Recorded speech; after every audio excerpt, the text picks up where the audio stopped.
کوئی کیا جانے جو تم ہو، خدا ہی جانے کیا تم ہو۔ کوئی کیا جانے جو تم ہو، خدا ہی جانے کیا تم ہو۔ خدا تو کہہ نہیں سکتے مگر شان خدا تم ہو۔ خدا تو کہہ نہیں سکتے مگر شان خدا تم ہو۔ نبیوں میں ہو تم ایسے، نبی الانبیاء تم ہو۔ نبیوں میں ہو تم ایسے، نبی الانبیاء تم ہو۔ حسینوں میں ہو تم ایسے کہ محبوب خدا تم ہو۔ حسینوں میں ہو تم ایسے کہ محبوب خدا تم ہو۔ تمہاری حمد فرمائی خدا نے اپنے قرآن میں۔ تمہاری حمد فرمائی خدا نے اپنے قرآن میں۔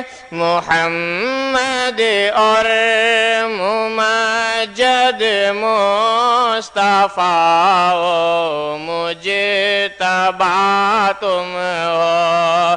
محمد اور ممجد مصطفیٰ و مجتبیٰ تم ہو۔ تمہارے بعد پیدا ہو نبی کوئی نہیں ممکن۔ تمہارے بعد پیدا ہو نبی کوئی نہیں ممکن۔ نبوت ختم ہے تم پر کہ ختم الانبیاء تم ہو۔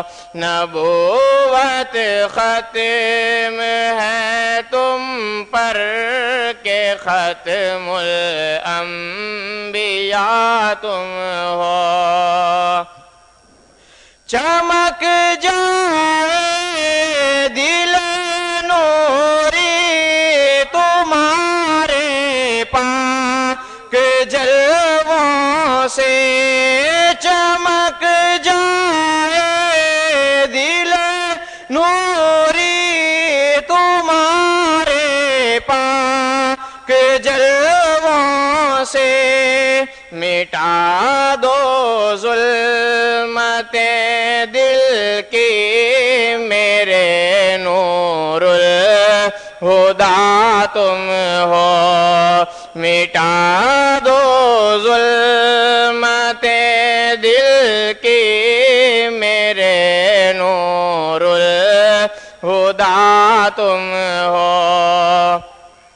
کوئی کیا جانے جو تم ہو، خدا ہی جانے کیا تم ہو۔ خدا تو کہہ نہیں سکتے مگر شان خدا تم ہو۔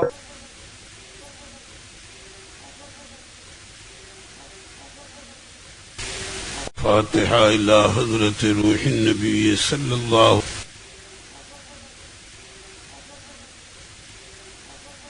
الله وملائكته يصلون يا أيها الذين آمنوا صلوا عليه وسلموا اللهم صل على سيدنا ومولانا محمد معدن الجود والكرم وآله وأصحابه وبارك وسلم سبحان ربك رب العزة عما يصفون وسلام على المرسلين والحمد لله رب العالمين. الحمد لله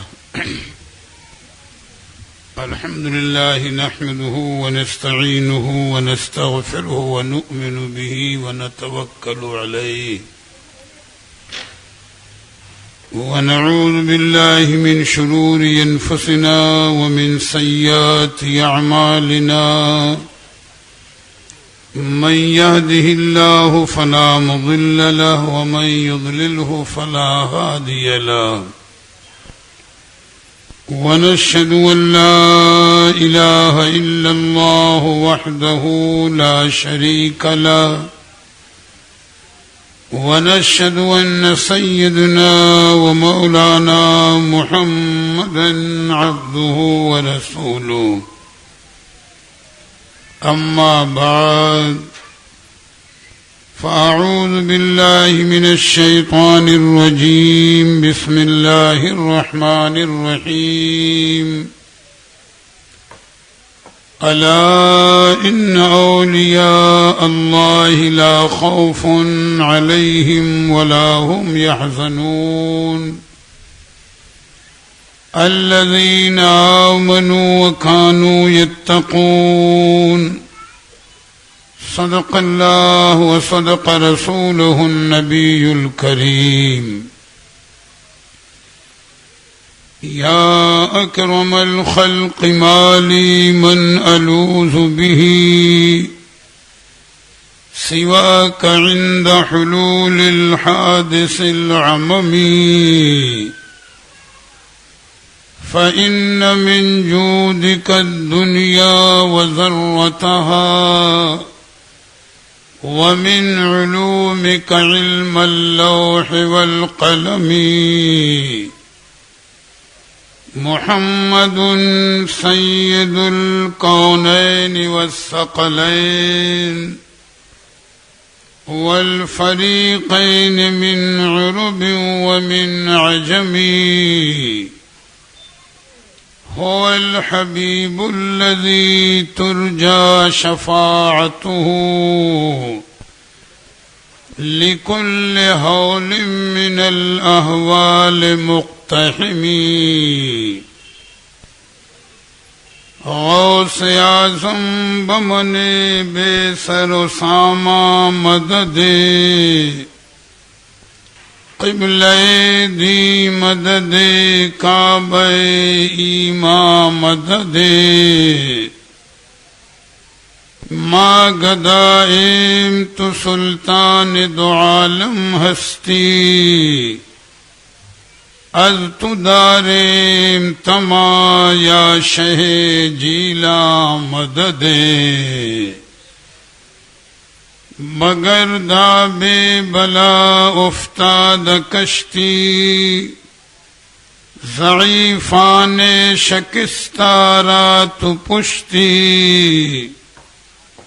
بحق خواجہ عثمان ہارون مدد کن یا معین الدین چشتی. الطفیل سید سالار مسعود زمان شیر حق شاہ شہیدہ فاتح ہندوستان فاتح و غالب کنم بر ہر یک از دشمنا، ہمرا خوشحال گرداں اے خدائے دو جہاں. یہ آواز ذرا اٹھی. ایک مرتبہ ادب کے ساتھ درود پاک کا نذرانہ پیش کریں. اللهم صل على سيدنا ومولانا محمد معدن الجود والكرم وآله وأصحابه وبارك وسلم صلاة وسلاما عليك يا رسول الله صلى الله تعالى عليه وسلم. محترم حضرات، کل میری تھوڑی دیر کی گفتگو سیدنا سرکار نظام الدین اولیاء محبوب الہی رضی اللہ تعالی عنہ کی سیرت سے متعلق تھی، اور میں نے یہ عرض کیا تھا کہ آج کی بھی تھوڑی دیر کی گفتگو اگر ذہن حاضر رہا تو انہی کے مقدس حالات سے متعلق ہوگی. ذہن کو حاضر رکھے اور سرکار نظام الدین اولیاء محبوب الہی رحمت اللہ تعالی علیہ کی سیرت کے جو یہ اہم اور آسان پہلو ہم آپ کے سامنے عرض کرنے جا رہے ہیں، اس کو غور سے سنیں اور دعا کریں کہ مولا تعالی ان باتوں پر آپ کو اور ہمیں توفیق عمل عطا فرمائے. کل کی یہ بات میرے ذہن میں ہوگی آپ کے کہ حضرت سیدنا نظام الدین اولیاء رضی اللہ تعالی عنہ 16 سال کی عمر شریف میں ہی اپنی والدہ ماجدہ اور ہمشیرہ صاحبہ کے ساتھ دہلی تشریف لائے اور وہیں آپ نے قیام فرمایا. اور یہ بھی میں نے بتایا تھا کہ وہیں پڑوس میں ہی حضرت بابا فرید الدین گنج شکر رحمت اللہ تعالی علیہ کے بھائی حضرت خواجہ نجیب الدین متوکل رضی اللہ تعالی عنہ کا بھی قیام تھا. وہ ایک تفصیل ذہن میں ہوگی. اس وقت سب سے پہلے سرکار نظام الدین اولیاء رحمت اللہ تعالی علیہ کی اس پاکیزہ ادا کو آپ کے سامنے بیان کرنا ہے کہ وہ اپنی والدہ ماجدہ کی بارگاہ میں کتنے باادب تھے اور کیسی ان کی خدمتیں انجام دیں. اور حقیقت یہ ہے کہ ان کی والدہ ماجدہ کی دعاؤں نے بھی ان کے لیے بڑا اثر کیا اور انہیں بڑے مراتب حاصل ہوئے. اللہ والوں کی زندگی اور سیرت کو اگر دیکھیں تو کتنے اکابر اولیاء اللہ ایسے آپ کو ملیں گے کہ جنہیں ولایت کا اعلیٰ سے اعلیٰ مقام ان کی ماں کی پاکیزہ دعاؤں کے صدقے میں ملا ہے. واقعات شاہد ہیں. اللہ تعالیٰ آپ کو ہمیں بھی جن کے ماں باپ حیات ظاہری میں ہوں خدمت کی توفیق عطا فرمائے، ادب کی، اور وصال بھی ہو چکا ہے تو بھی ان کی بارگاہ سے ہماری نیاز مندی باقی رہے کہ ان کی دعائیں ہمارے کام آئیں گی. والدین کے فضائل بیان کرنے کا موقع نہیں ہے کہ تفصیلاً ہم ماں باپ کے فضائل یا معاملات کو بیان کریں. ایک بات میں نے کہی ہے کہ بڑی حد تک بہت سے اولیاء کرام کے مراتب کی بلندی میں ان کی ماں کی دعاؤں کا خاص اثر رہا ہے. سرکار غوثیت میں آپ کی زندگی دیکھیں تو بھی والدہ ماجدہ کا فیضان ہے. سرکار غریب نواز کی زندگی دیکھیں تو بھی والدہ ماجدہ کی دعاؤں کا فیضان سامنے آئے گا.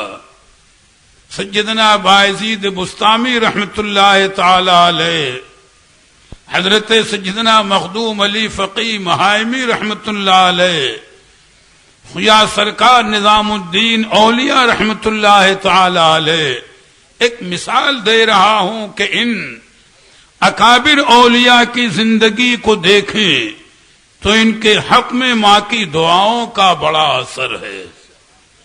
اور اس سلسلے میں بلکہ صاحب انیس الجلیس حضرت علامہ امام سیوطی رحمت اللہ تعالی علیہ نے ایک بڑی عجیب و غریب روایت نقل کی ہے. انیس الجلیس شریف یہ عربی میں کتاب ہے. واعظ اور نصیحت کی مستند طریقے پر تفصیل میں جانے کا موقع نہیں ہے، لیکن بات ذہن میں رکھیں کہ سیدنا امام قشیری رضی اللہ تعالی عنہ جو اپنے وقت کے امام، ولی کامل اور بڑے فضل و کمال کے مالک گزرے ہیں، آپ کا بچپنا تھا جب آپ والدہ ماجدہ سے اجازت لے کر علم دین حاصل کرنے کے لیے گئے تو گھر سے ایک ہی منزل پر سفر کیا ہوگا، اور اس منزل پر جب آپ طہارت کے لیے بیٹھے تو پیشاب کی چھینٹوں سے غالباً آپ کے کپڑے ناپاک ہو گئے. کوئی ایسا اتفاق ہوا، کپڑوں پر چھینٹیں آ گئی ہوں گی، دل بے قرار ہو گیا. یہ اللہ کی دین ہے کہ اپنے جن بندوں کو جس طرح وہ نوازے. دل میں خیال آیا، اپنے آپ کو مخاطب کیا کہ ماں سے جدا ہو کر کے پہلی منزل پر تو کپڑے ہی ناپاک ہوئے، کہیں دوسری منزل پر دل بھی ناپاک نہ ہو جائے. یہ اپنا اپنا خیال، یہ اللہ کی دین ہے کہ اپنے جن بندوں کو جو راستہ عطا فرمائے. بس یہ سوچنا تھا کہ وہیں سے آپ پلٹ پڑے. اور والدہ ماجدہ بھی آپ کی ولی کاملہ تھیں. جب لوٹے تو دیکھا کہ مکان کے دروازے میں والدہ ماجدہ کھڑی آپ کا انتظار کر رہی ہیں. ان کو بھی اپنے بیٹے سے ایسے ہی محبت تھی، تو جیسے ہی رخصت کیا تھا اسی وقت سے کھڑی انتظار کر رہی تھی کہ شاید میرا بیٹا واپس آ رہا ہو. بھئی یہ اللہ کی نوازشیں ہیں کہ جس کو جس طریقے پر نوازے. آپ پہنچے، سلام کیا، دعائیں لی. والدہ ماجدہ نے بارگاہ رب میں ٹوٹے ہوئے دل سے دعا کی کہ پروردگارا تو علیم و خبیر ہے، تجھے علم ہے کہ میں اپنے بیٹے کو اپنے آپ سے جدا نہیں کرنا چاہتی، اور میرا بیٹا بھی مجھ سے جدا ہونا نہیں چاہتا. اے میرے رب، تجھے میرا اور میرے بیٹے کا صحیح علم ہے، اتنا کرم فرما دے کہ غیب سے میرے بیٹے کی تعلیم کا انتظام فرما دے. بھائی اللہ کی ولی کاملہ تھی، ماں کی دعا نے اثر کیا. بارگاہ رب سے حضرت سیدنا خضر علیہ السلام کو ارشاد ہوا کہ وہ جا کر تعلیم دیا کریں. آپ ایک وقت مقرر تک تشریف لاتے رہے، امام قشیری رضی اللہ تعالی عنہ کو تعلیم دیتے رہے. یا پڑھنے والے امام قشیری ہیں اور پڑھانے والے حضرت خضر علیہ السلام ہیں. کتنا نوازا ہوگا، کیسا پڑھایا ہوگا وہ تفصیل ہے.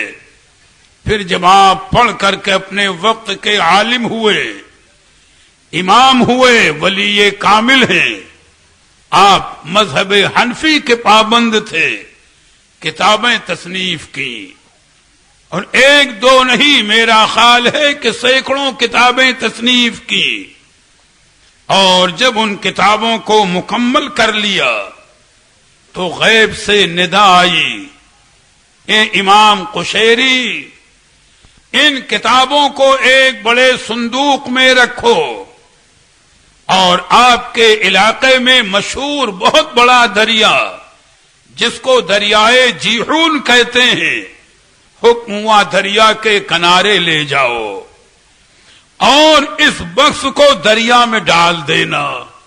بھئی غیبی حکم تھا، غیب سے اشارہ تھا۔ اس زمانے میں پریس تو نہیں تھے کہ چھپ جاتی کتابیں آسانی سے، جو تحریر تھی وہ قلم کی تحریر تھی، لیکن آپ نے تعمیل حکم کی، اور جیسے ہی اس بکس کو آپ نے دریا میں ڈالا تو دریا سے ایک نورانی ہاتھ نمودار ہوا اور کتابوں کے اس بکس کو لے لیا، اور پھر ندا آئی کہ امام قشیری، تمہاری یہ کتابیں محفوظ رہیں گی، جب عیسیٰ علیہ السلام کا زمانہ قیامت کے قریب آئے گا تو ان کتابوں کو ظاہر کیا جائے گا، اور انہی کتابوں کے ذریعے شریعت محمدی کے احکام نافذ کیے جائیں گے۔ مقام دیکھو، دیکھو ماں کی دعاؤں کا اثر میں نے مختصراً بتایا۔ اس واقعے کو حضرت علامہ سیوطی رحمۃ اللہ تعالی علیہ نے انیس الجلیس شریف میں نقل فرمایا۔ تو میں نے جو گفتگو چھیڑی کہ ان اولیاء کرام کو جو مراتب ملے ہیں، ریاضت اور مجاہدے کی بنیاد پر وہ اپنی جگہ پر، شیخ کے فیضان کی بنیاد پر وہ اپنی جگہ مسلم، لیکن بڑی حد تک ماں کی پاکیزہ دعاؤں کا بھی اثر ہے۔ تو بلا تمثیل بات کہنے کی ہے کہ سیدنا سرکار نظام الدین اولیاء رحمت اللہ تعالی علیہ بھی دلی میں مقیم ہیں، ریاضت و مجاہدے کا معاملہ بھی، والدہ ماجدہ کی خدمت کا معاملہ بھی، ان کی پاکیزہ دعائیں آپ کے شامل حال تھیں، لیکن قدرت کا نظام، قضاء و قدر کے جب احکام نافذ ہوتے ہیں تو ہر بندے کو سر جھکانا پڑتا ہے۔ ایک ادا دیکھیں سرکار نظام الدین اولیاء رحمت اللہ تعالی علیہ کی، کہ آپ کا یہ معمول تھا ہمیشہ کہ جب کبھی کوئی نیا چاند دیکھتے نئے مہینے کا، تو چاند دیکھنے کے بعد کسی غیر کو نہیں دیکھتے تھے، سب سے پہلے آ کر والدہ ماجدہ کی نورانی صورت دیکھتے تھے۔ جس مہینے کا بھی سب سے پہلے آپ نیا چاند دیکھیں تو معمول یہ تھا کہ سب سے پہلے آ کر کے اور والدہ ماجدہ کے چہرے پاک کی زیارت کرتے، اس کے بعد دوسروں سے ملاقات کرتے۔ تو اس پر ایک حدیث شریف بہرحال ہم بتا دیں، یہ تو آپ کی پاکیزہ عادات تھی اور یہ ادب کا انداز تھا، لیکن ماں کے چہرے پر نظر ڈالنا ہو یا بروایت والدین کے چہرے پر، تو اللہ کے پیارے حبیب نے ارشاد فرمایا کہ ماں باپ کے چہرے پر محبت کی ایک نظر ڈالنا، عقیدت اور ادب کی ایک نظر ڈالنا کا ثواب ایک حج نفل کے برابر ہے۔ جس نے عقیدت اور محبت کے ساتھ اپنی ماں کے چہرے پر، اپنے باپ کے چہرے پر عقیدت کی نظر ڈالی تو اسے ایک حج نفل کا ثواب ملتا ہے۔ تو کوئی صحابی حاضر تھے، عرض کیا یا رسول اللہ، جب گھر میں رہنا ہے تو کتنے بار نظر پڑے گی، ماں باپ کا چہرہ دیکھنا نصیب ہوگا؟ تو اللہ کے حبیب فرماتے ہیں اے میرے صحابی، تمہارے دیکھنے کی حد ہے، رحمت خدا کی حد نہیں ہے۔ تمہارے دیکھنے کی حد ہے، رحمت خدا کی حد نہیں ہے۔ تم جتنی بار نظر ڈالو گے اللہ تعالیٰ تمہیں حج نفل کا ثواب عطا فرمائے گا۔ میاں یہ بھی ادا سرکار نظام الدین اولیاء رحمت اللہ علیہ کی گویا اشارہ کر رہی ہے کہ اس حدیث پاک پر بھی عمل کہ نیا چاند دیکھنے کے بعد پہلے والدہ ماجدہ کے چہرے کو دیکھیں تاکہ حج نفل کا ثواب مل جائے، پھر دوسروں کی طرف متوجہ ہوں۔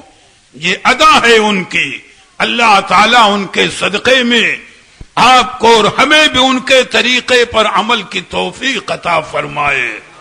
اور اب ذہن کو وہاں پر لے آئے کہ جب بارگاہ رب سے وہ مقرر وقت آ پہنچا کہ آپ کی والدہ ماجدہ علیل ہوئی اور وصال کا وقت قریب آیا، غالباً یہ جو اگلا چاند نکلنے والا ہے جمادی الاولیٰ کا، اسی مہینے میں وصال کا معاملہ ہے، تو سرکار نظام الدین اولیاء رحمت اللہ علیہ نے اس مہینے کا چاند دیکھا، معمول کے مطابق اپنی والدہ ماجدہ کے دیدار کے لیے حاضر ہوئے، چہرے پاک کی زیارت کی۔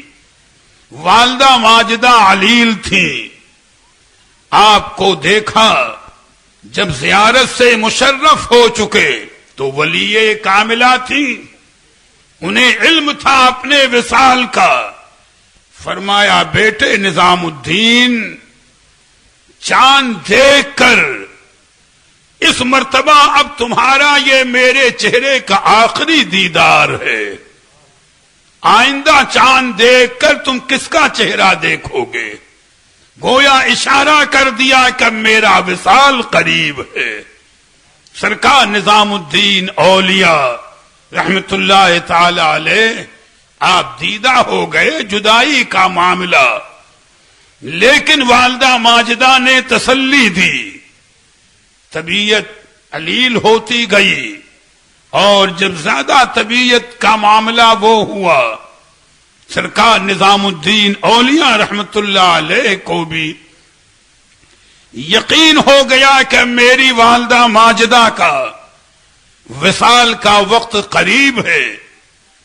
آپ قریب آ کر بیٹھ گئے اور بڑے صبر و ضبط کے ساتھ آپ نے پوچھا، اے والدہ ماجدہ، آپ تو رخصت ہو رہی ہیں، آج تک ظاہری طور پر آپ کا سایہ میرے سر پر تھا، کس وقت آپ رخصت ہو جائیں میں نہیں کہہ سکتا، لیکن یہ تو بتائیں کہ آج تک میں آپ کے دامن کرم کے سائے میں تھا، اب آپ مجھے کس کے سپرد کر کے جا رہی ہیں؟ آپ رخصت ہونے والی ہے، وصال ہونے والا ہے، آپ مجھے کس کے سپرد کر کے جا رہی ہیں؟ فرمایا بیٹے نظام الدین، دنیا سے رخصت ہونے سے پہلے میں تمہیں بتا دوں گی کہ میں نے تمہیں کس کے سپرد کیا ہے۔ ابھی رات کا وقت ہے، جاؤ حضرت نجیب الدین متوکل رضی اللہ تعالی عنہ کے مکان پر آرام کرو، جب موقع آئے گا میں تمہیں یاد کر لوں گی۔ آپ تشریف لے آئے، حضرت خواجہ نجیب الدین متوکل رضی اللہ تعالی عنہ کے مکان پر آپ آرام کر رہے ہیں۔ رات کا غالباً آخری حصہ ہے کہ پڑوس کی خاتون محترم جو آپ کی والدہ ماجدہ کی تیمار داری کر رہی تھی، خدمت میں مصروف تھی، وہ آئیں اور کہا کہ اے حضرت نظام الدین اولیاء رحمت اللہ علیہ، چلیے آپ کی والدہ ماجدہ یاد فرما رہی ہیں۔ آپ اسی وقت اٹھے، آ کر والدہ ماجدہ کی خدمت میں حاضر ہوئے، قریب بیٹھ گئے. آپ خود فرماتے ہیں کہ میری والدہ ماجدہ نے اپنے داہنے ہاتھ میں میرا ہاتھ لیا اور فرمایا کہ بیٹے نظام الدین، تم نے رات مجھ سے پوچھا تھا کہ میں دنیا سے رخصت ہونے سے پہلے تمہیں کس کے سپرد کر رہی ہوں. تو سنو، میں دنیا سے رخصت ہونے سے پہلے تمہیں اپنے رب کے سپرد کر رہی ہوں. میں نے تمہیں اپنے رب کے سپرد کر دیا، وہی تمہارا محافظ حقیقی ہے. فرماتے ہیں اتنا فرمانے کے بعد میرے ہاتھ میں ہاتھ لیے ہوئے تھی اور روح پرواز کر جاتی ہے. انا للہ و انا الیہ راجعون. اب آپ کی زندگی کی بات عرض کرنی ہے کہ جب کبھی موقع آتا تھا تو سرکار نظام الدین اولیاء رحمت اللہ تعالی علیہ فرماتے تھے اپنے متعلقین سے، اپنے مریدین سے، احباب سے کہ اے لوگوں، اگر میری والدہ ماجدہ موتیوں سے بھرا ہوا گھر مجھے دے کر کے جاتی تو مجھے اتنی خوشی نہ ہوتی جتنا خوشی مجھے اس لیے ہے کہ میری والدہ ماجدہ نے وصال کے وقت مجھے میرے رب کے سپرد کر دیا ہے، اور جب رب میرا محافظ حقیقی ہے تو قیامت تک کا گویا میرا معاملہ پار. اتنا یقین تھا، اتنا اعتماد تھا.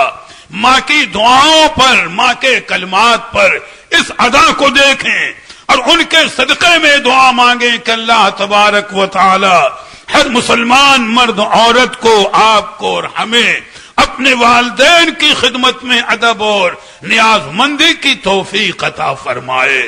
محض کرامتوں ہی کو سننے سے معاملہ نہیں ہے. اولیاء اللہ کی زندگی کی یہ لمحات دیکھو.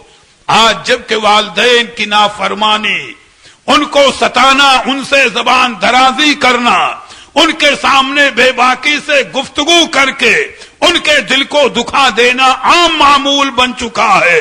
اللہ تعالیٰ ایسوں کو ہدایت نصیب فرمائے، ایسوں کو نیک توفیق عطا فرمائے، اور ہمیں آپ کو ماں باپ کے ادب اور خدمت کی توفیق عطا فرمائے. زندگی کا یہ پہلو دیکھ لیا آپ نے.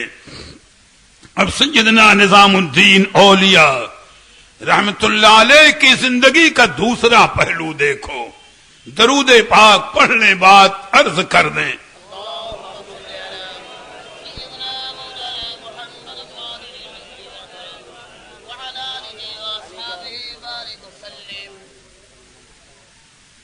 میں نے ہمیشہ اپنی تقریروں میں یہی بتایا کہ کوئی بھی اللہ کا ولی ہو، اس کی پوری زندگی شریعت محمدی کی آئینہ دار ہوتی ہے اور وہ شریعت کا پورے طور پر پابند ہوتا ہے.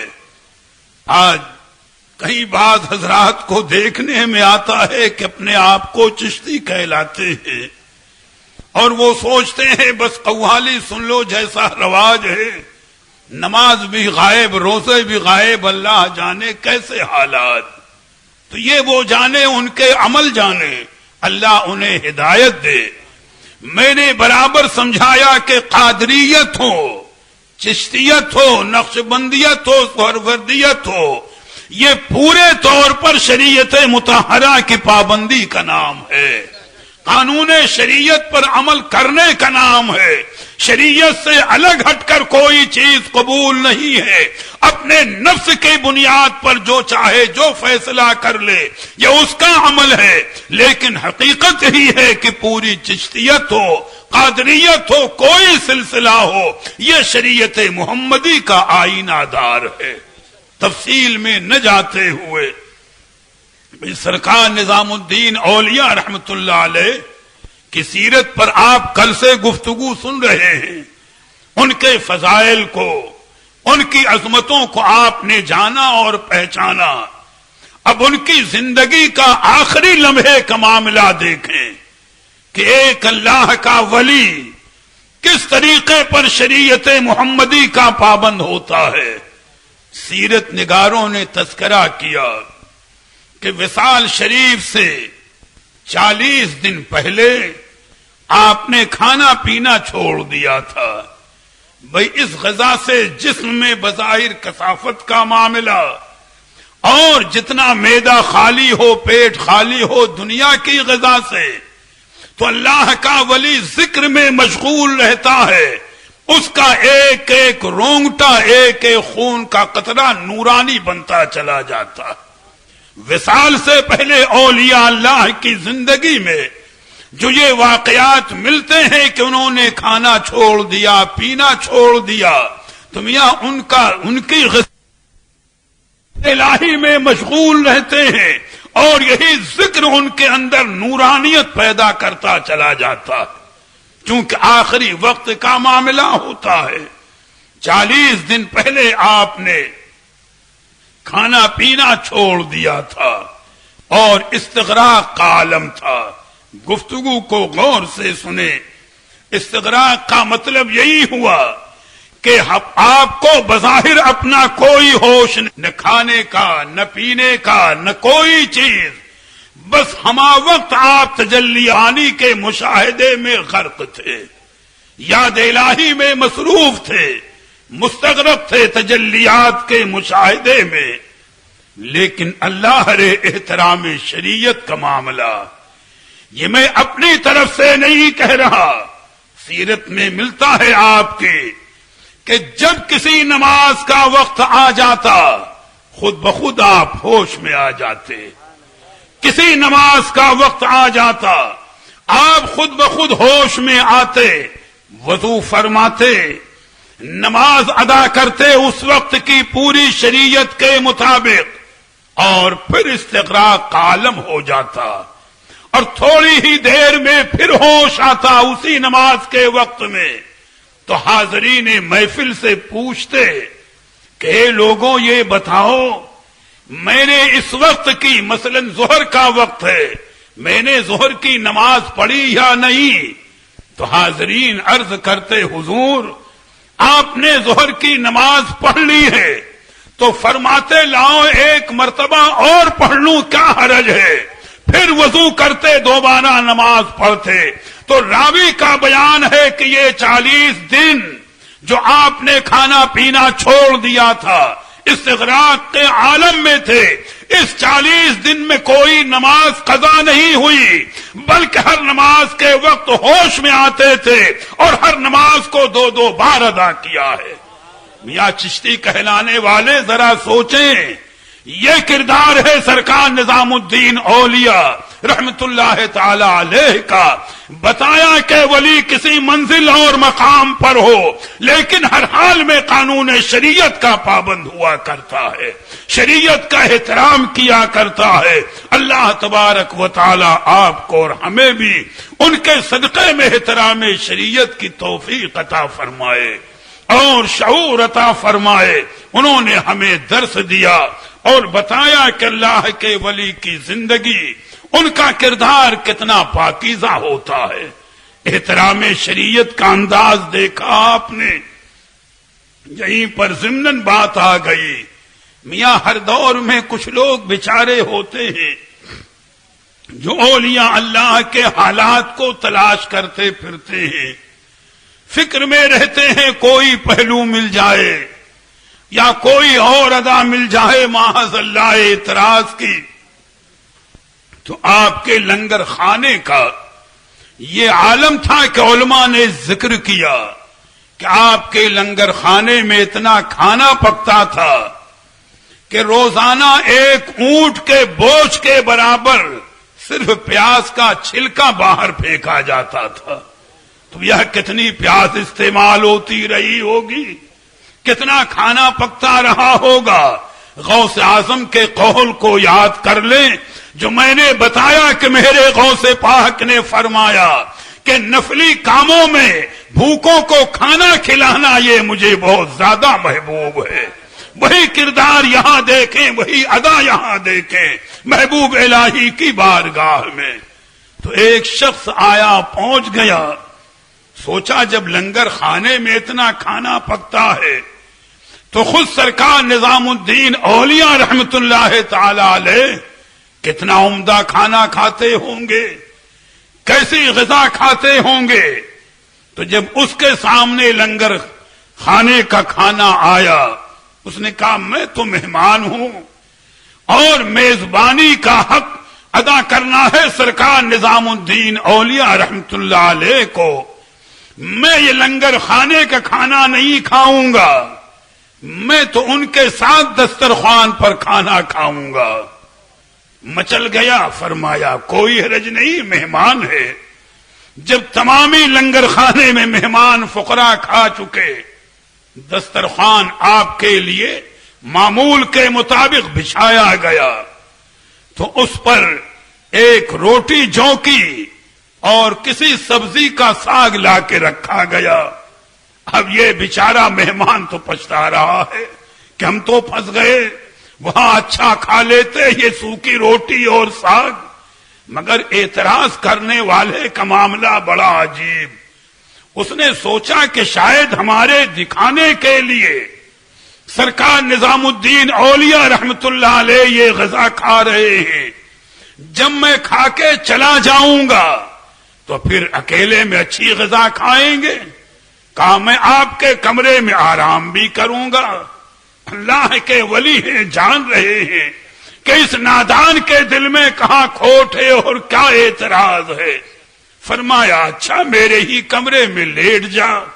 اب بیچارے نے سوکھی روٹی تو پیٹ بھر کھائی نہیں، بھوک سے نیند بھی کہاں آئے، لیکن شاید تھوڑی دیر جیسے ہی آنکھ لگی ہوگی کہ آنکھ کھل گئی کہ جیسے چکی چل رہی ہے جس میں آٹا پیسا جاتا ہے، چکی چل رہی ہے. آنکھ کھل گئی تو حیرت کے عالم میں اٹھ کر کے بیٹھ گیا کہ دیکھا کہ سرکار نظام الدین اولیاء رحمت اللہ تعالی علیہ مصلی عبادت پر ہیں اور آپ کے دل سے جو ذکر الہی کی آواز آ رہی ہے وہ اس کو چکی کی آواز کے مثل معلوم ہو رہی ہے اور آسمان سے آپ پر انوار کا نزول ہو رہا ہے. خوف زدہ رہ کر، حیرت زدہ رہ کر بیٹھا رہا. صبح ہوئی، سرکار نظام الدین اولیاء رحمت اللہ علیہ نے اسے فرمایا کہ دیکھ تو میرا مہمان تھا، جو مجھ سے ہو سکا میری تیری راز برداری کر دی ہے. اتنا کرنا کہ میری زندگی کے جو یہ حالات دیکھے ہیں خبردار خلق خدا میں ظاہر نہ کرنا.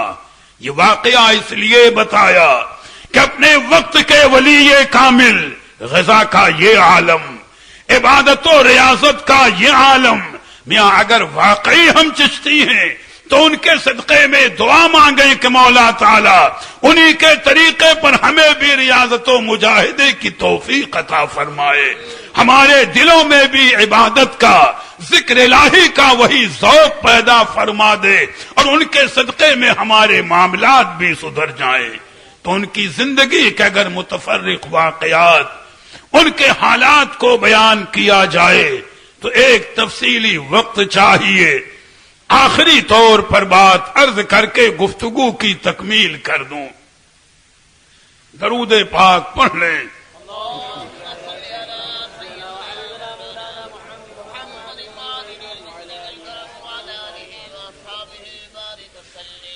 معتمد علماء نے اور علماء سیر نے ذکر کیا ہے کہ دکن کے علاقے کے چند قلندر 3 رہے ہوں یا جتنے رہے ہوں، چلتے ہوئے دلی پہنچے، لیکن یہ چونکہ پیدل سفر کر رہے تھے، ان قلندروں پر ایسا وقت آیا کہ جنگل سے گزر رہے تھے، کھانا پانی سب کچھ ختم ہو چکا تھا اور کوئی چیز ان کے پاس نہیں تھی.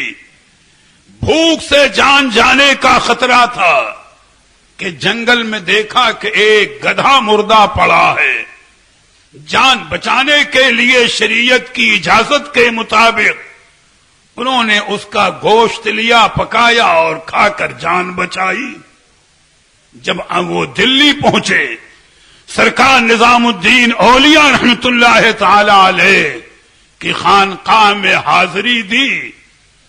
تو جب دسترخوان بچھایا گیا تو ان قلندروں نے کہا ہم تو اور اچھا کھانا کھائیں گے. آپ نے خدام سے فرمایا جو ممکن ہو اس سے بہتر کھانا اور لے آؤ. جب اور اچھا کھانا لایا گیا تو کہا ہم اور اچھا کھائیں گے. آپ نے خدام کو حکم دیا جو ہو سکے لا کر پیش کرو. 2-3 دفعہ ان قلندروں نے یہی اصرار کیا کہ ہم اس سے بہتر کھانا کھائیں گے، اس سے بہتر کھانا کھائیں گے. غالباً جب تیسری بار وہ اڑ گئے تو آپ نے اپنے خادم کو بلایا. اللہ کے ولی کی شان یہ ہے کہ نفحات العن شریف کے اندر حضرت ملا جامی رحمت اللہ علیہ نے فرمایا کہ جس طرح ایک شخص اپنے انگوٹھے کے ناخن کو دیکھا کرتا ہے، ایسی اولیاء اللہ پوری دنیا پر نظر رکھتے ہیں. اللہ کی عطا سے، اللہ کی دین سے. اور میری تقریروں میں آپ نے سنا ہوگا حضرت سیدنا علی ہیتی رحمت اللہ علیہ کا ذکر جو میں نے بتایا ہے. ان کا قول میں نے پڑھا قلائد الجواہر شریف کے اندر کہ آپ نے ارشاد فرمایا کہ میرے رب کا کرم وہ ہے کہ اگر اندھیری رات میں کوہ قاف پر بھی کوئی کالی چونٹی چل رہی ہو تو رب تعالیٰ میری نگاہوں کے سامنے اسے بھی ظاہر کر دیتا ہے اور میں اس کا بھی مشاہدہ کرتا ہوں. میاں جب ولی کی نگاہ کا یہ عالم اللہ کی دین سے، اللہ کی عطا سے، تو میاں نبی کی نگاہ کہاں تک دیکھتی ہوگی اندازہ لگاؤ. کتنے بدنصیب ہیں اور وہ حضرات اور محروم القسمت جو کہیں نبی کو پیٹھ کے پیچھے کا علم نہیں، نبی کو دیوار کے پیچھے کا علم نہیں. میاں نبی کے غلاموں کی شان یہ ہے تو نبی کا مقام تو بڑا بلند ہے. بڑا پیارا فیصلہ بتایا اعلی حضرت نے کہ یا رسول اللہ اور کوئی غیب کیا تم سے نہا ہو بھلا، اور کوئی غیب کیا تم سے نہا ہو بھلا، جب نہ خدا ہی چھپا تم پہ کروڑوں درود. تو خیر موضوع میرا علم غیب نہیں ہے. سرکار نظام الدین اولیاء رحمت اللہ تعالی علیہ نے اپنے خدام میں سے ایک کو بلایا اور فرمایا جاؤ ان قلندروں کے کان میں یہ کہہ دو کہ تم نے دکن سے چلتے وقت فلاں جگہ جنگل میں جان بچانے کے لیے شریعت کی اجازت کے مطابق جس مردار کا گوشت کھایا ہے تو میرے دسترخوان کا یہ کھانا تو اس سے ہزاروں درجے افضل ہے. یہاں سفر وہ کر رہے ہیں، ولی کی نگاہ یہاں سے دیکھ رہی ہے. اور جیسے ہی اس خادم نے جا کر کے ان قلندروں کے کان میں یہ کہا، کھانا چھوڑ دیا. دل پر جیسے بجلی سی گری، بے قرار ہو کر کے تڑپ گئے اور سرکار نظام الدین اولیاء رحمت اللہ علیہ کے قدموں میں آ کر کے تڑپنے اور لوٹنے لگے، اپنی کوتاہی پر معذرت کرنے لگے. دریائے کرم جوش پر تھا. سرکار نظام الدین اولیاء رحمت اللہ علیہ ایک ایک قلندر کو سینے سے لگاتے جاتے تھے. اس کی ولایت کا معاملہ طے ہوتا جاتا تھا. مگر قلندروں کی ادا دیکھو کہ جب ان کے سینے روشن ہو گئے تو ان پر کیف طاری تھا. عالم رقص میں وہ کہہ رہے تھے کہ واہ میرے پیر کیسا نوازا. تو سرکار نظام الدین اولیاء رحمت اللہ علیہ کے خدام نے کہا حضور نوازا آپ نے، یاد کر رہے ہیں اپنے پیر کو. فرمایا اسی کا نام ہے پیر کو ماننا. حقیقتاً یہ انہی کے پیر کا فیضان ہے. میں نے ان کو نہیں دیکھا، ان کے بھیجنے والے پیر کو دیکھا ہے، انہی کے صدقے میں نوازا ہے. جو ملا ہے ان کو ان کے پیر کا صدقہ ہے. میاں انداز دیکھو، ادب دیکھو، یہ ہے بزرگوں کی بارگاہ میں ادب کا انداز. میں تذکرے جو کر رہا ہوں اس کو آپ ذہن میں رکھیں. اور آخری بات عرض کر کے گفتگو کی میں تکمیل کر دوں کہ جب آپ کا وصال پاک ہوا ہے اور یہی مہینہ میں نے بتایا جو تاریخ گزری ربیع الثانی کی 11ویں شریف کے مہینے کی 18 تاریخ، اسی تاریخ میں آپ کا وصال ہوا ہے۔ جب جنازہ مبارکہ چلا، دیکھو حیات النبی کا ہمارا عقیدہ ولی کی کرامت سے بھی حل ہو رہا ہے، دلائل سے تو ہمارا عقیدہ ثابت ہے۔ یہ تو بدعقیدہ اور گمراہوں کا عقیدہ کہ وہ کہیں نبی مر کر مٹی میں مل گئے، یا ہمارا عقیدہ ہے کہ میرے آقا حیات النبی ہیں اور ہر نبی اپنی جگہ حیات میں ہے، چونکہ اسی زندگی کے ساتھ تو ولی کی زندگی حیات النبی پر ایک اعلیٰ دلیل ہے۔ جب آپ کا وصال پاک ہوا، جنازہ مبارکہ چلا آپ کا، لوگ لے کر چلے، صاحب سبع سنابل شریف نے اس واقعے کو نقل کیا کہ بھئی معمول کے مطابق شامی تاتاری قوال تھے جو حضرت سعدی رحمت اللہ علیہ کی ایک غزل کے 3 شعر پڑھتے ہوئے آگے چل رہے تھے۔ یہ ساہس کا معاملہ نہیں، وہ زبانی اشعار پڑھتے ہوئے چل رہے تھے جو انداز رہا ہو، اور اشعار وہ تینوں وہی ہیں کہ سر وسی مینا بصہرا می روی، نیک بدھ عہدی کے بہما می روی۔ ہم تفصیل میں جانے کا موقع نہیں ہے۔ اس کے بعد دوسرا شعر ہے کہ اے تماشا گاہے جہاں روئے تو کجا بہرے تماشا می روی۔ مفہوم یہی ہے کہ اے سرکار نظام الدین اولیاء، دنیا تو آپ کے چہرے پر نور کو دیکھنے آیا کرتی تھی، آپ کس کا دیدار کرنے جا رہے ہیں؟ اور ہم کو مایوس کر کے یا ہم کو چھوڑ کر کے آپ روانہ ہو رہے ہیں۔ اور مقطع میں حضرت سعدی رحمت اللہ علیہ نے یہ فرمایا، شعر پہلے کہہ رہے ہوں، قوال اس وقت پڑھ رہے تھے، دیدے سعدی و دل ہمراہ تست تا نہ پنداری کے تنہا می روی۔ یعنی چاہنے والے عرض کر رہے ہیں حضور آپ جا رہے ہیں، لیکن ہمارا دل، ہماری آنکھیں، ہمارے خیالات سب آپ کے ساتھ ہیں، آپ تنہا نہیں جا رہے ہیں، ہم سب کے ہزاروں کے دل گویا آپ کے ساتھ ہیں۔ یہ میں نے شعر کا مفہوم بتایا۔ قوال یہی شعر پڑھتے ہوئے چل رہے تھے۔ سبع سنابل شریف کی روایت ہے کہ اچانک آپ کے ہاتھ کفن سے باہر آ گئے، جسم پاک کو جنبش ہونے لگی۔ سیدنا امیر خسرو رضی اللہ تعالی عنہ قریب تھے، جا کر قوالوں کو روک دیا کہ بس اب آگے نہ پڑھنا، ورنہ یہ ہے خدشہ کبھی سرکار نظام الدین اولیاء رحمت اللہ علیہ اٹھ کر بیٹھ جائیں گے، سما میں شریک ہو جائیں گے، اور قانون شریعت کا لحاظ ضروری ہے۔ ادھر قوالوں نے پڑھنا بند کیا، ہاتھ کفن کے اندر سمٹ کر چلے گئے۔ تو جب ولی کی زندگی کا یہ حال ہے، ولی کے اختیار کا یہ حال ہے، تو حیات النبی کی عظمت کا بھلا کون اندازہ لگا سکتا ہے؟ اللہ تبارک و تعالی آپ کو اور ہمیں، ہر مومن کو عقیدے کی صحت و سلامتی کی توفیق عطا فرمائے۔ ذہن میں بات آئی کہ میں نے یہیں تک گفتگو کی ہے، سیدنا امیر خسرو رحمت اللہ علیہ کا ذکر آ گیا۔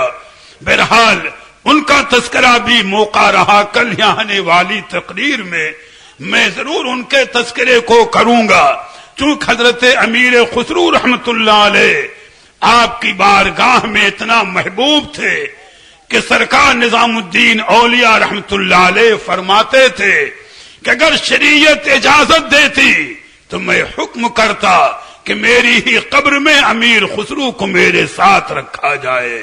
میاں جب اتنی محبوبیت ہے تو ان کا ذکر محض اس خیال سے کہ وہ اس بارگاہ کے مقرب ہیں، چہیتے ہیں، ان کے صدقے میں ہمیں بھی وہی ادب، عقیدت اور نیاز مندی کا سلیقہ میسر آ جائے۔ بس آج میری گفتگو یہیں تک ہوگی۔ درود پاک پڑھ لیں تو پیدائش پاک عرض کر دوں۔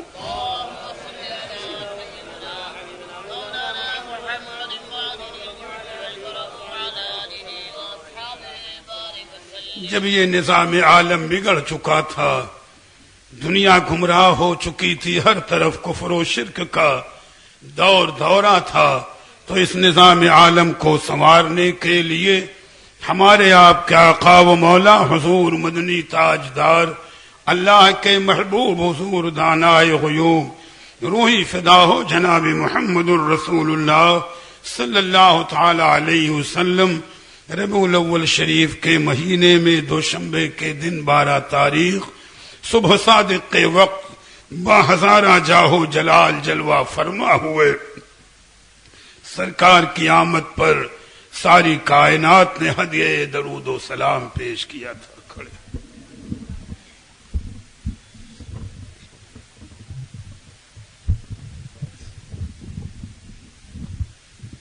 کعبے کے بدرود جا تم پہ کروڑوں درود، کعبے کے بدرود جا تم پہ کروڑوں درود، طیبہ کے شمس و ضحیٰ تم پہ کروڑوں درود، شافعی روز جزا تم پہ کروڑوں درود، شافعی روز جزا تم پہ کروڑوں درود، دافع جملہ بلا تم پہ کروڑوں درود، کعبے کے بدرود جا تم پہ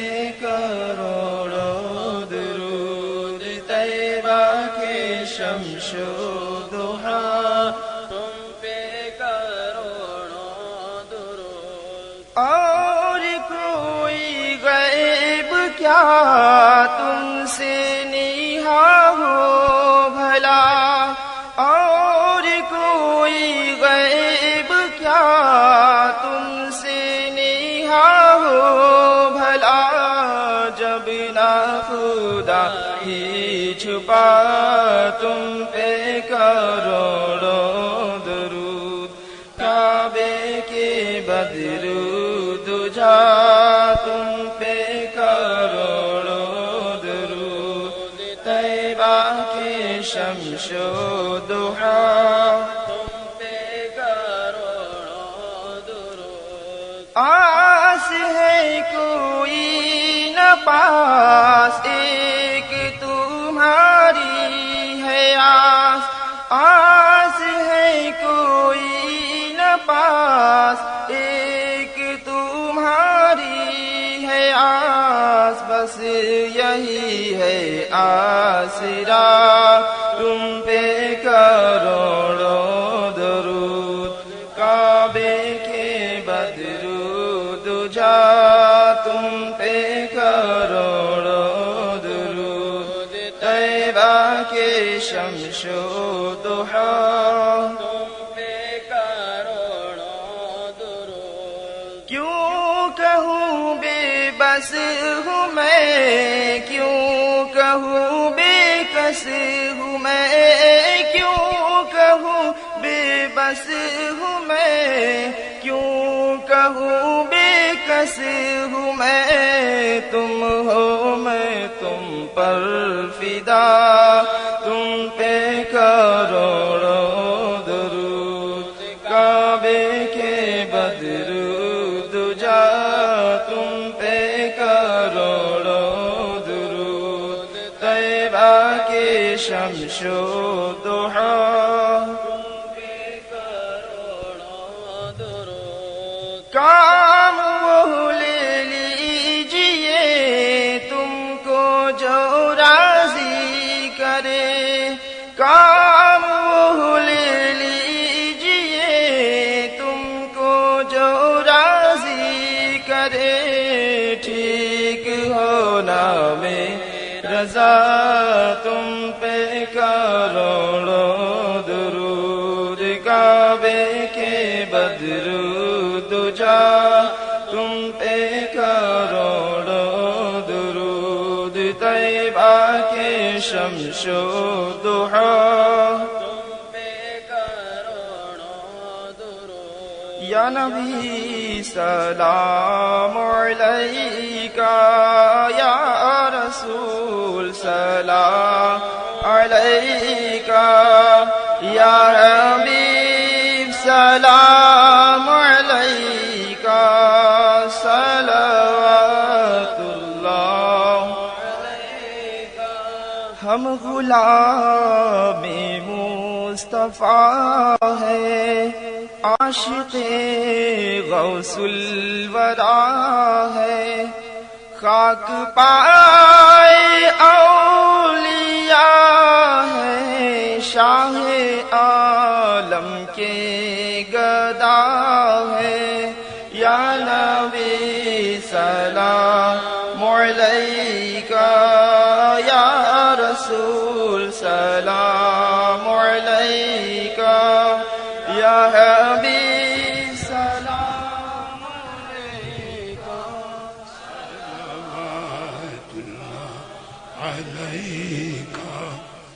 الصلاة والسلام عليك يا نبي الله، الصلاة والسلام عليك يا رسول الله، الصلاة والسلام عليك يا حبيب الله، صلاة وسلاما عليك يا رسول الله.